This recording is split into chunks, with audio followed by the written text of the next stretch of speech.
So these are going to be some of the common mechanisms that we're going to look at for test 3. And this will cover about 90% of the mechanisms that we'll do. The first one I'm classing as acidic. Now the acidic mechanism is going to look like a lot like this.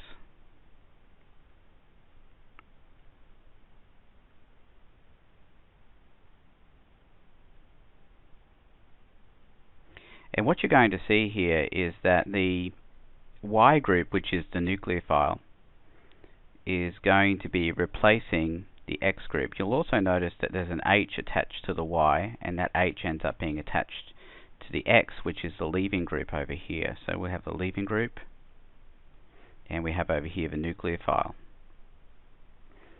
So this is a very common pattern that you'll see, and it goes by a mechanism which is pretty consistent.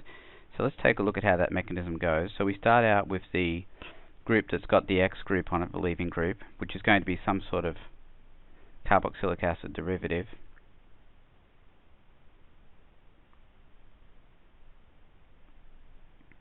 So in the first step here, the H plus adds to the C double bond O and puts a plus on the C. Then the nucleophile comes in and attacks that plus.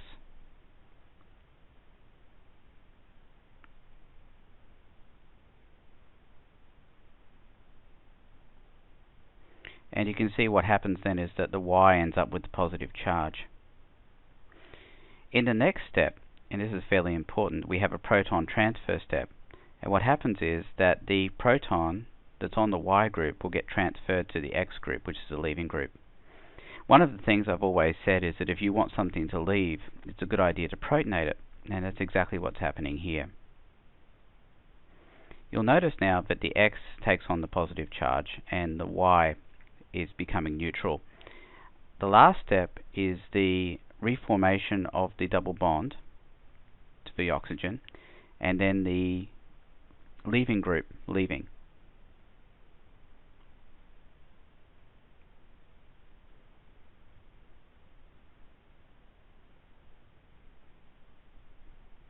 Let's not add the plus in there. We'll put the XH, and then we'll have H plus as well.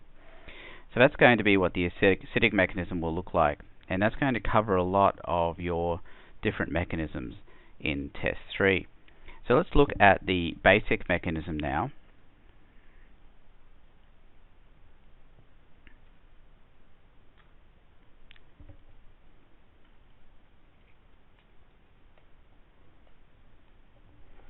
So the basic mechanism has a similar overall pattern as to the kind of product it forms, but the nucleophile here is going to be negative, and there won't be any H plus involved at all like there was in the acidic mechanism. So you'll see the difference here now. We've got a Y minus, and then that will replace the X group, and the X will end up coming off as X minus. The mechanism here is a little bit simpler. It goes something like this. The Y minus comes in, attacks the C double bond O directly. There's no protonation because there's no H plus.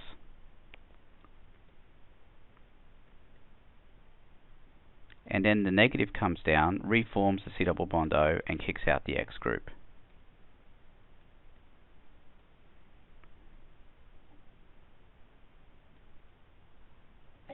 And you can see that that is a much simpler mechanism than the previous one, but it's what will be followed when the nucleophile has a negative charge on it, and that's going to be fairly obvious. Alright, let's look at the one more here, and this is called the neutral mechanism. This is one that we're going to often see for something like, say, acid chlorides. And the neutral mechanism is characterized by this kind of arrangement, where there's no H plus and there's no negative charge, and all you're seeing is a neutral type nucleophile here on the arrow.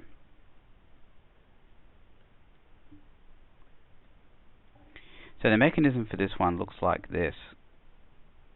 I'm actually going to give you two here that can be used but they're both okay.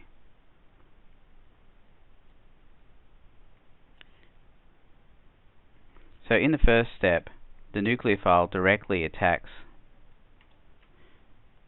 the C double bond O. And the reason this is not a particularly common mechanism is because we get this arrangement here where we've got a negative and a positive charge, which I'll circle here, negative and a positive charge, together in the same molecule, and that's not generally considered to be a wholesome arrangement. I'm going to I'm going to correct this a little bit here, and I'm going to put a bond here to the H. Okay, so one of the things we can do here is just do what we did previously and transfer that proton to the X group, and then have the negative come down and kick out the XH.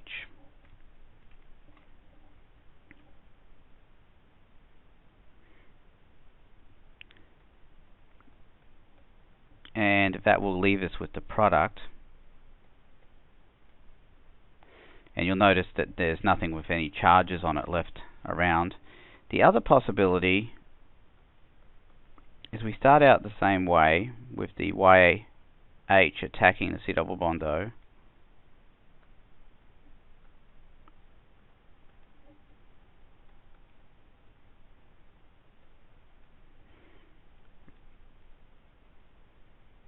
We get the same thing as we had before with the negative and the plus. But then we can have the negative come down and kick out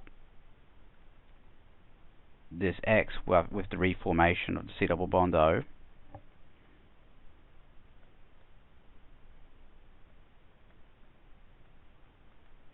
And then we could have the X minus take the H off the Y. So either of those is fine for this kind of mechanism. They're both going to give you the same result at the end. But that would be the acidic, basic, and neutral mechanisms, which I said will cover around 90% of the mechanisms that you're going to see in test 3.